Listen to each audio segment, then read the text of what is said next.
Hello, hello. Hi, everyone, and welcome to The Bridge. This is an interview series by Talent at Web3, where we speak with Web3 founders in Asia, ANZ, to understand why they're building in Web3. My name's Nigel, and today we have Elston with us today talking about what he's building in Web3. Looking forward to understand more. Hey, Elston, how are you?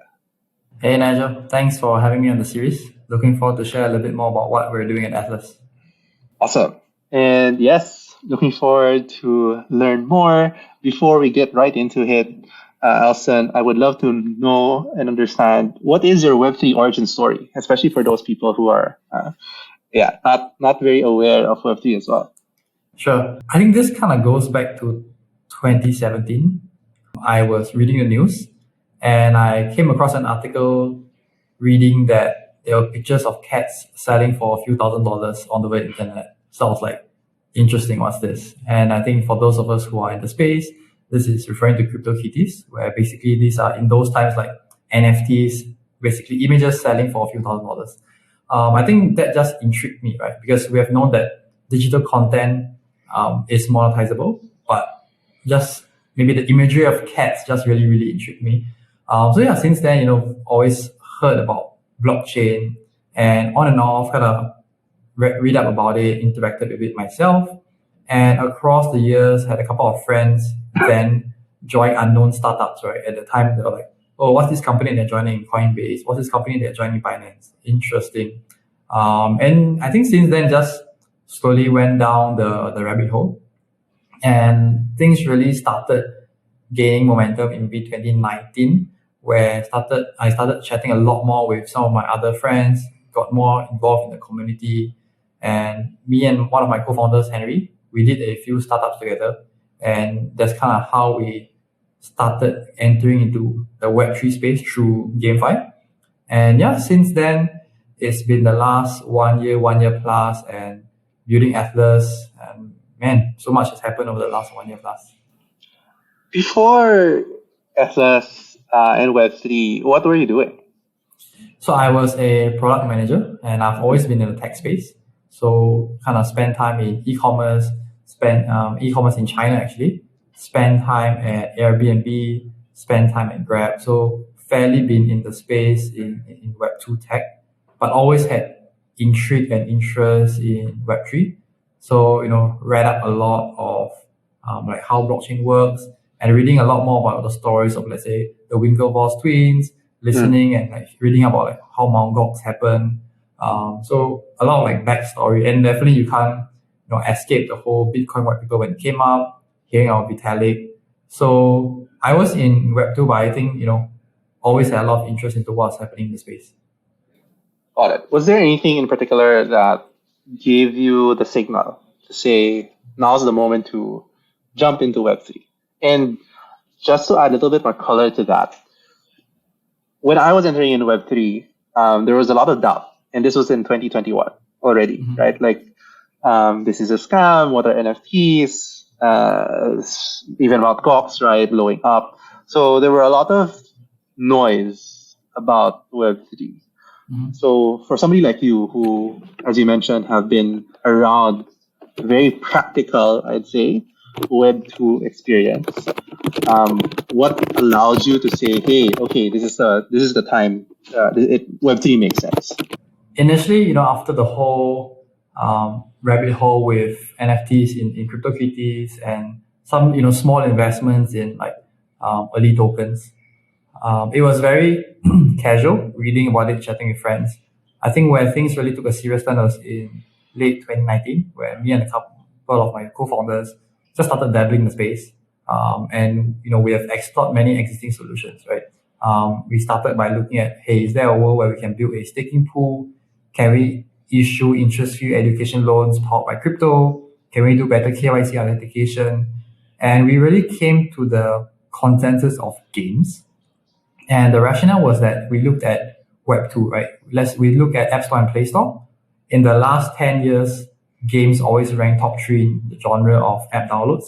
When we looked at month-over-month downloads, it was always the top 3 genre. So it gives us validation that there is a historic and also monthly renewed interest in the space.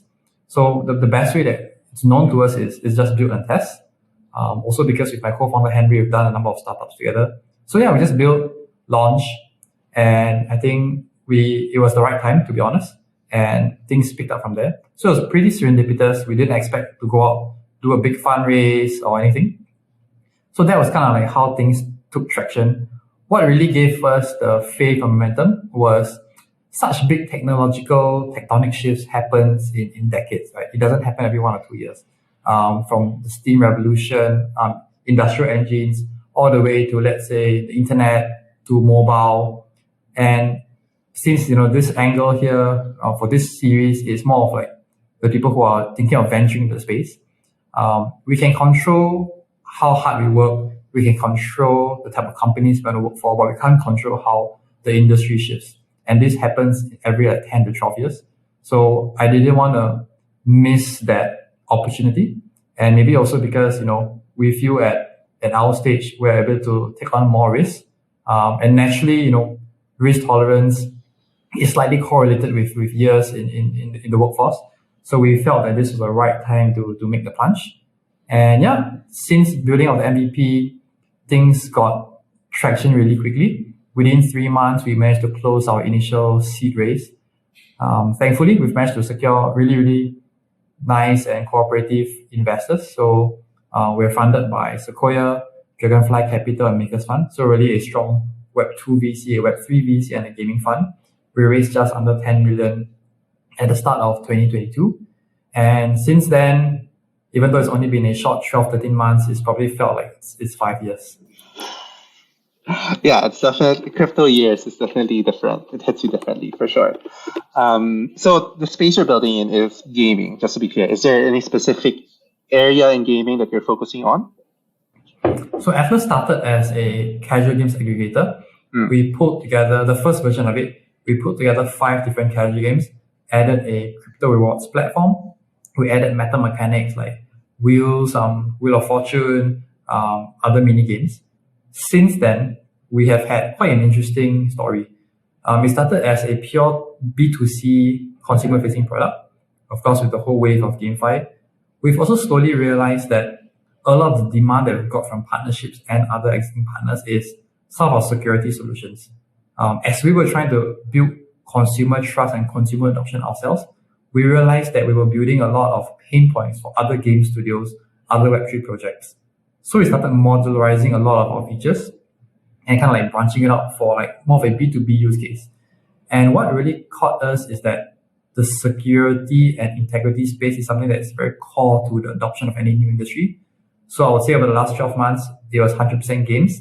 Since then, we have dabbled a lot into security use cases, and now we have mainly 2 verticals. We have a gaming arm and also a security arm. Interesting. So Ethlas is the game. Is it also Ethlas for the security arm? Right now, it's still under the brand, the same Ethlas branding. But we're slowly going to be doing a bit of like corporate branding just to segment these 2 verticals a bit clearer, because the use cases and also the target audience is slightly different. Got it. Interesting. So, and for the gaming arm, are you still B2C? Meaning you're still creating or either creating or aggregating those apps and creating the platform, or is it also a little bit different now? We are B2C, but I would say there's also an element of B2B2C. So for example, one of our flagship game is called Battle Showdown. This is a Web3 version of Smash Bros. For those of us who are familiar with Smash Bros, it is a accumulation of IP, and they play in a side-scroll fighter game, right? What we've done is that take the Web3 spin on it. So we currently have 30 plus projects, Web3 projects and some Web2 projects, and it's the accumulation of different IP in this side-scroll fighter/shooter game. So it is serving the end user or go through projects. So let's say instead of trying to acquire 10,000 users ourselves, we work with one popular NFT project and they bring their community over. So it's a lot more scalable. And if you think of it in Web2 terms, it's a bit like Avengers, right? They took standalone superhero movies, pulled them together, and the dynamics became a lot more different. We want to be able to do that for Web3, especially because IP is a lot more fluid in Web3. So that is one of the game. We have a few other standalone games that we have like since taken out from Ethlas and launched them on its own. So yeah, it is still mainly B2C, but we're also quite heavy on like partnership and the B2B2C angle. Got it. Okay. Would love to deep dive on each of those, Ethlas and the security product. But before that, taking a step back, after these 12 months of exploring, can you articulate what exactly you're trying to solve then? Is it creating the next big hit game? Or is it solving for the migration of these gaming studios to Web3? Yeah, I think it's also good to kind of take perspective of things right now. Now, at this time, it's a little bit like year 2000s of the internet or year 2010 of the mobile revolution. If you look at total number of active wallets on a daily basis playing a blockchain game, let's say we take November 2022. I don't know, Nigel, you want to take a guess? How many active wallets on a daily basis are plugged into a blockchain game? On a daily basis, maybe at most 50 to 100,000, maybe 100,000 max. Okay, it's a fairly realistic estimation. I've heard people say like 5 or like 50 million. It's actually closer to around 800, 900,000. But of course, you could account for like duplicate users and all that. Yeah. But that is the whole Web3 gaming space right now, just under a million. If you compare to a Web2 game, let's say you take Apex Legend that just launched recently, their pre-registration had 15 million downloads. So one game, one studio is at 15 million pre-reg, and the whole of Web3 gaming is at just under a million. So based on the industry stage also, the kind of like approach that startups, or at least how Ethlas approaches it, also is different, right? Instead of saying, hey, can we be that hit game to try and capture all 100% of these million users, how can we position the company in the right place that helps more people to be onboarded in the space, both from a game studio perspective or a user or business perspective? So I would say we're less on just trying to build the game to kind of like dominate market share in that million users, but how do we, let's say, create games that are at the intersection and help bridge Web 2 to Web 3? And also from the B2B angle, how can we provide our modular services to other game studios, other partners to help us, improve adoption? So I would say that's kind of like where we will position ourselves. Using a very common example, let's say in Singapore, right, we have Sentosa, which is for those who are not familiar, it's a standalone island that's like very nicely decorated. There's a lot of like resorts and beaches. If the bridge wasn't steady, if we didn't have like monorails, we didn't have the escalators, it wouldn't be able to, bridge people across, no matter how fancy or how much you decorate it, right? So we think that the value right now is really be in that bridge to help us ease in adoption. Interesting. Why not focus on capturing the market share first and focus on onboarding first? Is there a particular reason why you think this is the right way to do it first? Yeah, I think one, just the time is still really, really early. So I think it makes a lot more, both from an economical sense, but also what appeals more to us as a company, right? Are we happy with just, making maybe like 10,000 users like really, really rich and just walk away with money? Because that way we were just going with like a DeFi product, right? But we wanted to go with something that's a lot more mass market and something that appeals more to, the mission. And often we say in the company, how can we build products that can help bridge the next billion?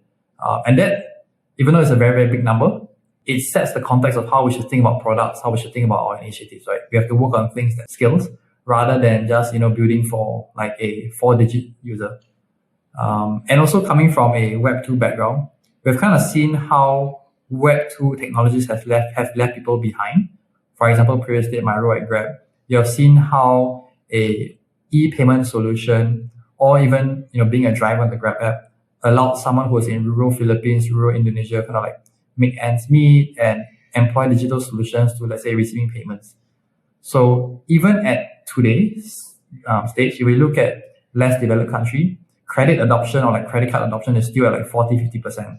Imagine if like the Web3 wave comes, like how many more people will be left behind? So a little bit more from the team and the company mission, we're a little bit more interested in, hey, how can some of our products make the world slightly a more efficient place rather than just, can we build something that makes like 10,000 people like rich or have a lot of fun, right? So I think that's kind of like how we think about the culture and the direction of the company.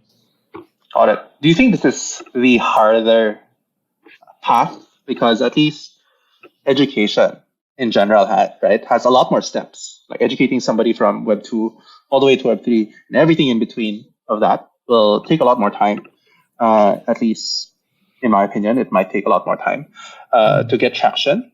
Is this the same experience that you've had so far with regard to Ethlas, or is it a completely different experience so far? So that's a great question. If you look at it from when the internet first came out, when first websites first came out, gaming use case was also kind of the ones that really propelled the adoption of it. Even if you look at mobile adoption, gaming use cases were kind of like the early few genres that really took off, right? For those of us who are still familiar, even when we had our Nokia phones, the thing that people remember most was like the bounce game, right? That was like just really, really cool to be able to have like a small little handheld device and you can entertain yourself. So we see history repeating even into Web3.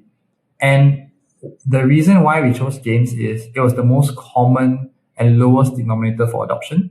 In the Web3 space, there's many ways to enable adoption. You have Brave browser, which kind of makes it easier for you to like surf the web. And of course, there's that whole rev share concept. You have the whole NFT wave. You have like exchanges and tokens.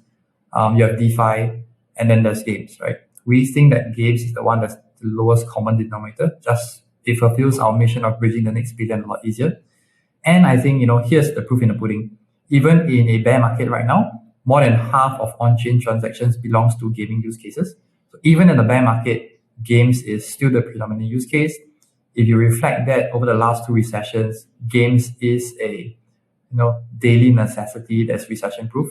So I think that gives us strong conviction that games can be a much better tool of adoption, medium of adoption than other use cases. Why do you think games has been the common denominator so far? What about games makes people just try things? Yeah, I would say it goes back to just human nature, right? What are the different barriers of entry, right? You have like knowledge, time, understanding of things, and like complexity. Games is just core to human nature of like entertainment, relaxation, and it's just like mindless. So I think in that regard, at the end of the day, whether it's Web 2 or Web 3 is just different technology, the end user is still, one of us. So I think that kind of like resonates well with people.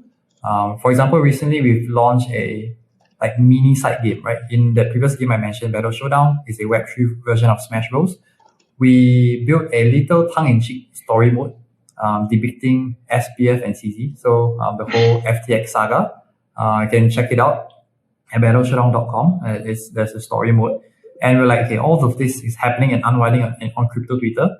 I'm sure, Nigel, you were like, that 1 week is the week that I never touched like Spotify, Netflix, or Disney Plus. I was just on Twitter. So entertaining. It was so entertaining. Yeah. But of course, not undermine the severity of it. But we said, hey, can we use games to educate the masses? So we built a little story mode to kind of like use that as a way to educate people about it. And for those crypto folks, you can see a lot of small little like hidden nuggets within the game. Definitely urge everybody to check it out. But that has also given us validation that gaming use case is popular. And some quick stats, right? We built it in 3 days. We launched like some of like the PR news publications picked us up. We were featured on like Bazinga, on Yahoo Finance, and I think in just 3 days we've managed to get more than 1 million impressions. So I think it's a good testament to users' relatableness and also interest in the space.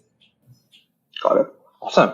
Elston, to cap off the discussion, what do you think is Web3 bringing to gaming that is so unique that people should try it? I think most of us kind of got introduced to Web3 gaming through the whole play to earn wave, right? Those were the days of Axis where the marketing message was quit your job, earn $1,000 a month, and you get paid for doing something that you enjoy. Looking back, I think that if it didn't happen this way, people wouldn't be interested in the space. This was quote unquote a necessary evil, just like when Uber wanted to first launch a ride-hailing business, or when Delivery Hero wanted to launch a new marketplace service, right? You have to have those like initial incentives to kickstart the industry. Looking back, the writings were always on the wall. It was never ever going to be sustainable. But that has made us realize, okay, this space is worth paying attention for, but from a first principles point of view, like what really is worthwhile here, right? To Nigel's question. I think for us at Ethlas, the main thing that really resonates is this concept of interoperability. And Battle Showdown is a testament to that. How any project can come to us, work with us, and incorporate their IP within the game. And their users can come and authenticate their wallets. If we show that they have proof of a certain asset, the character becomes unlocked. And that really opens up another world, right? That's when, instead of Smash Bros, where the 50 characters are predefined, you can actually have a world where one day a CryptoPunk fights against a BAYC, fights against a Como NFT. And I think that just makes everything a lot more interesting. But on the interoperable piece, what I've shared, that is just like sharing of IP, right? Being able to aggregate different IP within the game. If you think about it from a deeper mechanics perspective, how do you bring over progression? How do you bring over your ARR? How do you bring over your game stats across games? Or let's say when you play MapleStory and you've spent like a few $100 buying skins and all that, when the game decides to retire, or like how do you bring some of those items progression into another game? I think that is the key thing that will really bridge between all these different walled gardens of games. So interoperability is a big one. The other one that I say is secondary is the incentive structure. And we've spoken to many game studios about this before. It's really tough for a long tail game studio to break into the scene. And what they can't do is they don't have big marketing budgets to spend on acquisition. But what they can do is use NFTs as a retention tool to share ownership of the game. That way, gamers feel like they have involvement in how the games are designed, the assets are designed, and the whole trajectory of the company. And that works as a much better retention tool from a CAC, cost of acquisition perspective. But just as a gamer, right, it'll be so much more interesting for you to actually have the experience of seeing how the game evolves, putting in your inputs. I think from a gamer perspective, it just flips the incentive structure and the fun of it differently. But at its basis, what we believe at Ethlas is really this concept of interoperable NFTs.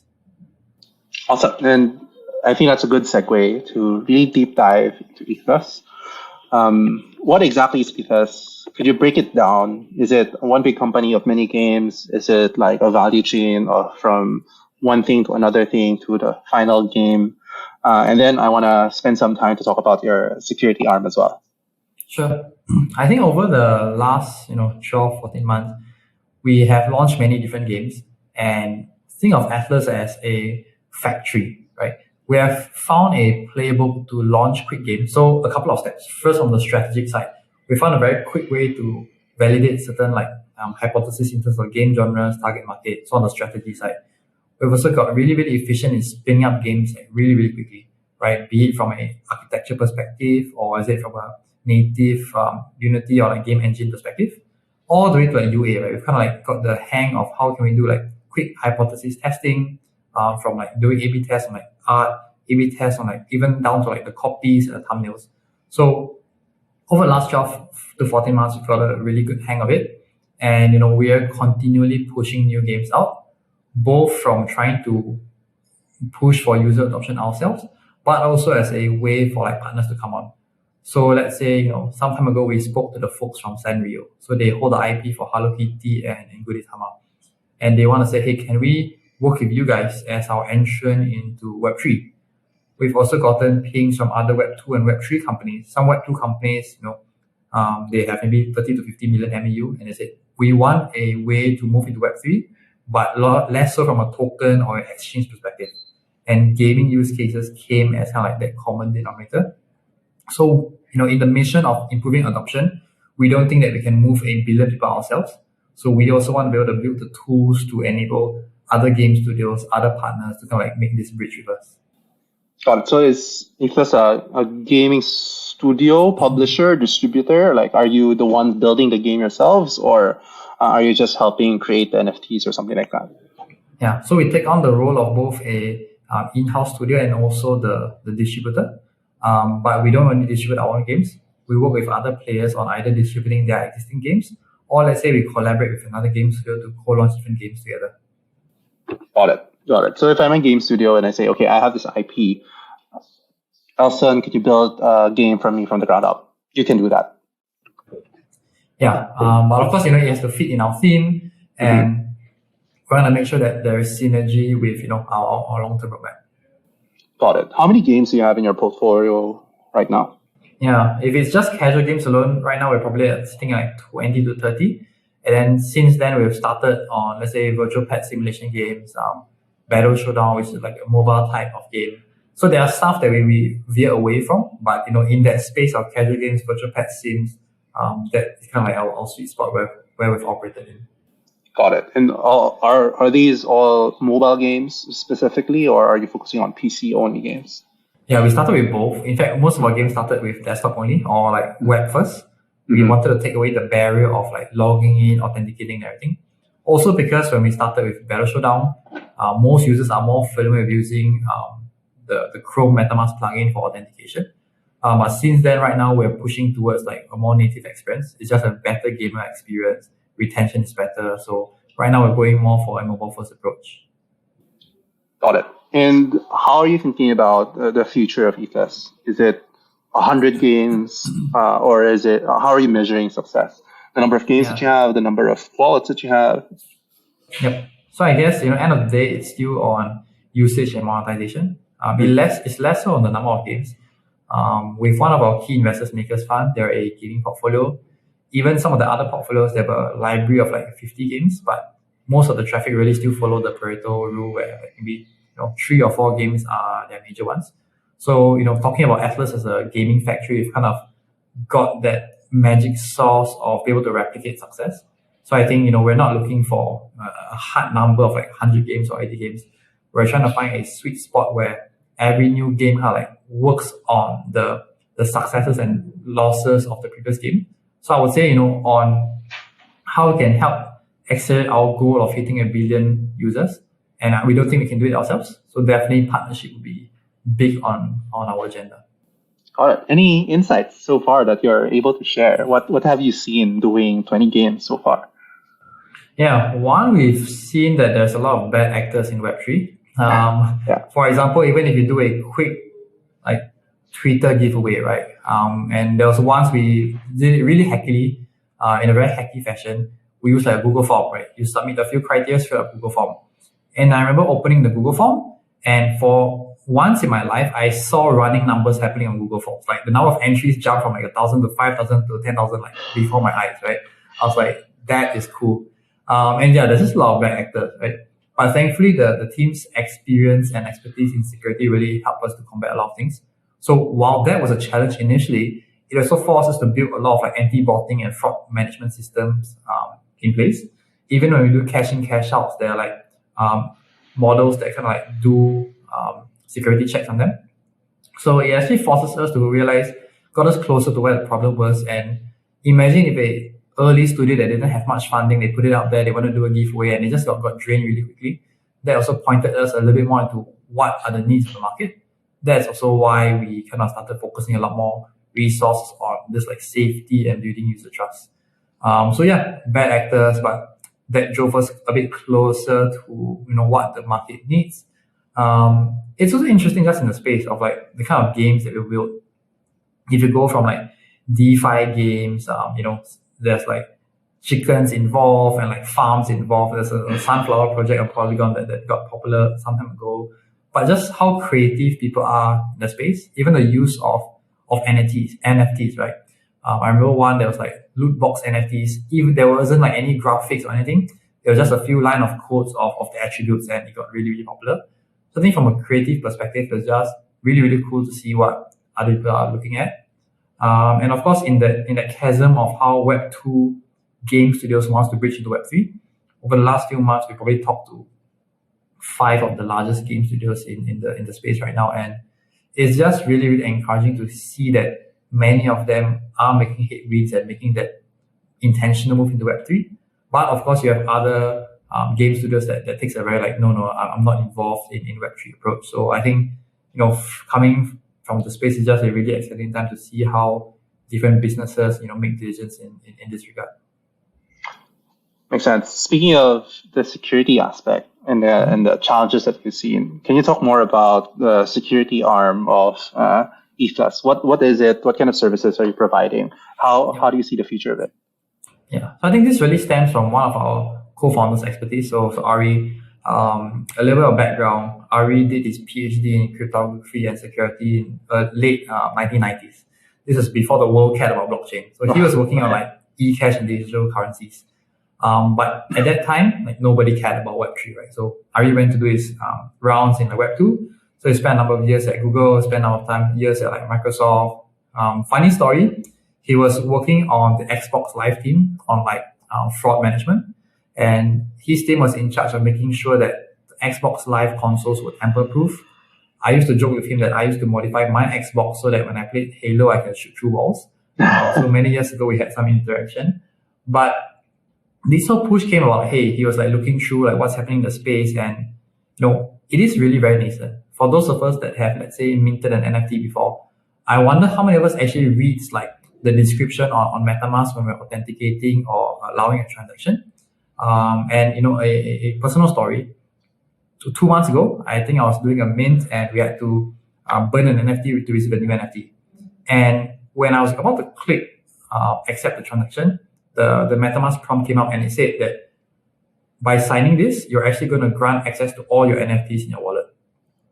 And to put that into Web2 terms, imagine if you went to buy a bubble tea, as you tap your PayNow card, what you're telling them is, hey, you have access to, all my money in my bank account, but I trust that you're only going to take $5 off. That is the space that we're in Web3 right now. And to add on to that, when you sign certain contracts and you allow certain permissions, it's actually to perpetuity, right? So if you go to Ethlas Scan, there's a sub-page called like token approval. You can check which are the existing contracts that you have still granted access, even though you used them like 6 months ago. This is like the same thing. That same bubble tea shop can have access to anything they want months after the transaction. So that's why I say this is like how nascent the space is. So there's a couple of products that we're working on in this space. From a security perspective, there's like a user flow, right? There is prevention, there's asset management, there's recovery. We are working more on the second half of it. So on prevention, there are some solutions where you can do a quick security audit on a particular contract address. It gives you a credibility or like a trust score, right? In simple words, maybe like a red, orange, green button, and it tells you how safe this site is. There are existing solutions there. We're focusing our product on the middle and the last one. In the middle, on the asset management, what we're building on in a simple one-liner is how do we provide security of a cold wallet to a hot wallet? So hot wallets are those that we interact with contracts, is plugged on, quote unquote, to the internet. Cold wallets are those that it's supposed to be detached of the internet, so there's no way that there could be any vulnerabilities, right? But we have kind of worked on the way that we can provide the security of a cold wallet within a hard wallet, something what we call like a security enclave, so that it segments out a portion of your hot wallet assets to make sure that it's bulletproof and you really, really have very tight controls before you allow the movement of funds in there. So in the case, let's say we allocated 80% of your assets in this cold wallet and 20% in the hot wallet. If there happen to be a vulnerability, at least your 80% of your core funds are protected. So that's the product on the asset management, all the way down to the recovery, right? Let's say you actually lost that 20%. There is still a way for us to front run that transaction. And because a lot of these transactions are all on chain, and the speed of transaction is also tightly correlated to like the amount of gas or like where you are in the queue, right? So what we have managed to work on is something called like the mempool. That's where most of these transactions like are happening and being like validated. What we found a way is to kind of like front run these transactions, right? So a simple way to think about it is, let's say if Nigel, you interacted with a malicious contract, you accidentally gave permission for them to drain your wallet. Before the bad actor can drain your wallet, we find a way to drain it and shift it to another of your safety wallet. So in that value chain, prevention, we are in asset management and also on the recovery front. And yeah, it has been a very, very exciting space. Hearing about, as we do user research and market validation, hearing about how people have gotten scammed. In fact, 2 weeks ago, there was a CNN news article about, how someone got scammed of like $400,000 in a crypto scam. And we managed to go on a user interview call with him and just hear about his experience. And he was a IT professional. He did com science. He was an entrepreneur, but still, some of these scams are really, really elaborate. So it was a very pressing problem that we felt compelled to kind of like be part of the solution. Long story there, but hopefully that was a very good understanding of where we sit in the whole value chain. That's super interesting. This recovery part is very interesting for me as well. Like, my understanding of the space is once your keys are gone, your password is gone. That's it, right? Like, you're literally out of control of your wallet. Interesting that there's a way to front run the transaction and try and recover. I think that's a very interesting innovation. How does all of this connect with the gaming sector of Ethlas? Like, how were these the key insights that you found with gaming studios that were pain points, and are these solutions like off the shelf things that you hope to offer to studios when they try and partner with you?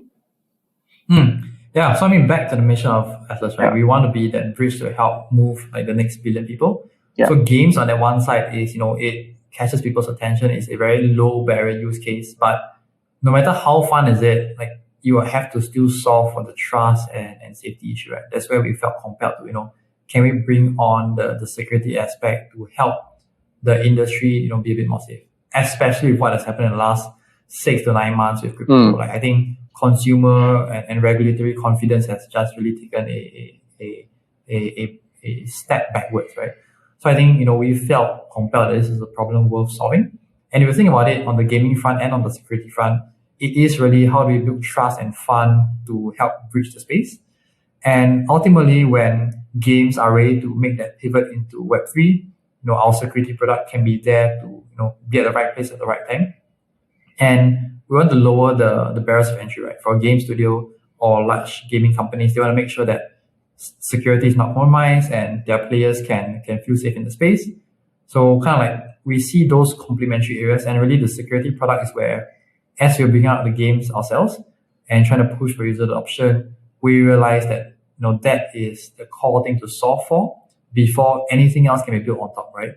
This is akin to starting out any new town or any new country. You have to build the roads, you have to build light, electricity before people, tourists can come in. So that's where we see ourselves, helping and maturing the industry. Interesting. Okay, so I probably made a mistake. I thought that you were building your security product specifically for a gaming focused mindset, but rather is this correct? It's actually two different products. Like, one is gaming, one is security. It doesn't necessarily need to mix, but the core thing is either one or both will help with onboarding the next billion.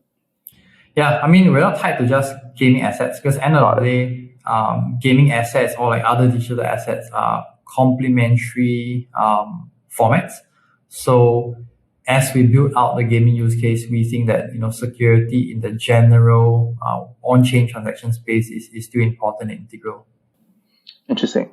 Let me try to be a little bit critical and double click on that then. Yeah, do you think gamers care enough about security? Like, what made you think that security is just so important, whereas gamers just want to play and be entertained?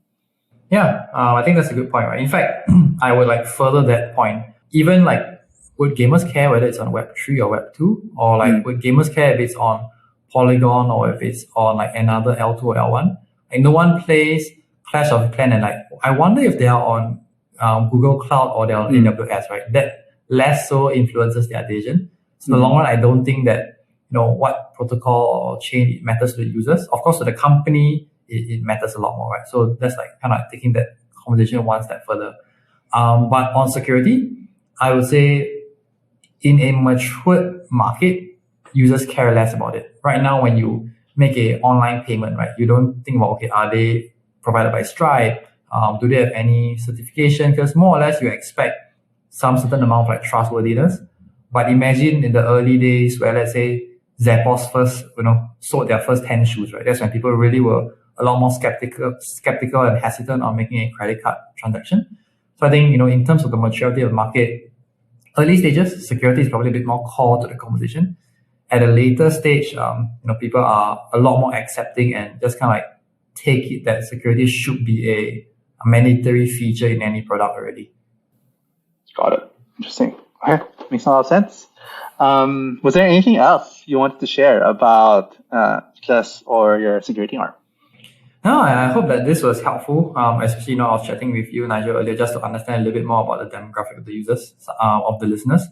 Sounds like 50%, are Web3 curious, 50% in the space. So, like I mentioned earlier, this movement of like a billion people is not something we can do by ourselves. So we're always open to collaboration. If let's say on the gaming front, you're a like a game studio or you're flying gaming solutions and you want to partner, happy to have discussions there. If on the security arm, you're a wallet provider, you're an exchange or a DeFi protocol, and you think that, be able to work with another party on enabling a trusted secure platform is important to you, feel free to reach out as well. And, I don't have all the magic answers to the space. It is a rapidly evolving space. Nobody could have predicted that one of the largest exchanges could, go bust in like a week.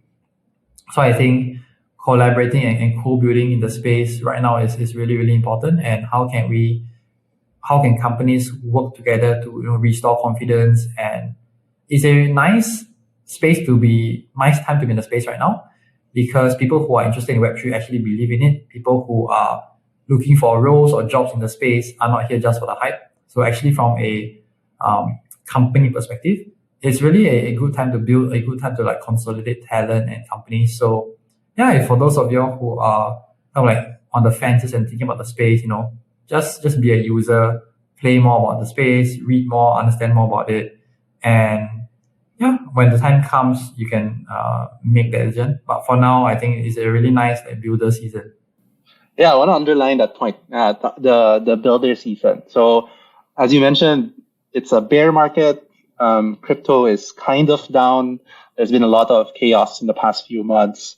Why should somebody in Web2, somebody who's just crypto curious, bother or take a risk to jump into the crypto market today? What do you mean by it's builder season? What is there to look forward to right now? Yeah, I think it stems back to just interest and passion. If like monetary rewards or like just like the hype was your main reason, it's probably not the right time. I would say this, right? Being in Web3 right now feels a little bit like being at the edge of an unexplored seabed. When people see that, some people, fleet up to the surface, some people think that it's exciting and want to go down deeper. And ultimately, it depends on everybody's life stage, right? Are they looking for growth? Are they looking for comfort? Are they looking for exploration? So I'd say this is a very interesting space for both a company perspective, but also from quote unquote a employee perspective. From a company perspective, like I mentioned earlier, is a good natural filter for people who are truly, truly passionate about the space. For the builder perspective, from an employee perspective, this is where you can really use the bear market to sense out which companies are still strong in this time. Either one is like good financial prudence, two, they have a strong product, three, they have a good team, they have a strong base of network and investors. So I'd say this is a necessary period to kind of like weed out bad actors or just like quote unquote less well managed companies. And hopefully this strengthens the industry and we will be able to see adoption in the long run. Awesome. Very, very good points. How do people get in touch? What channels should they check? Yeah, so I think, it really depends. If you're on crypto Twitter, is Ethlas_official. A lot, the co-founders, Twitter handles are tagged there. If you're on LinkedIn and not on Twitter yet, and you're interested about it, definitely be on crypto Twitter. That's where like the front line of the news happens. If not, you can find us at Ethlas on LinkedIn. Happy to connect, and if you're already in the space, happy to explore ways to work together. Awesome. All those will be in the show notes below. Thank you, Elston. It was very nice chatting with you. I definitely learned a lot. Sounds good. I definitely enjoyed the conversation. Thanks a lot, Nigel.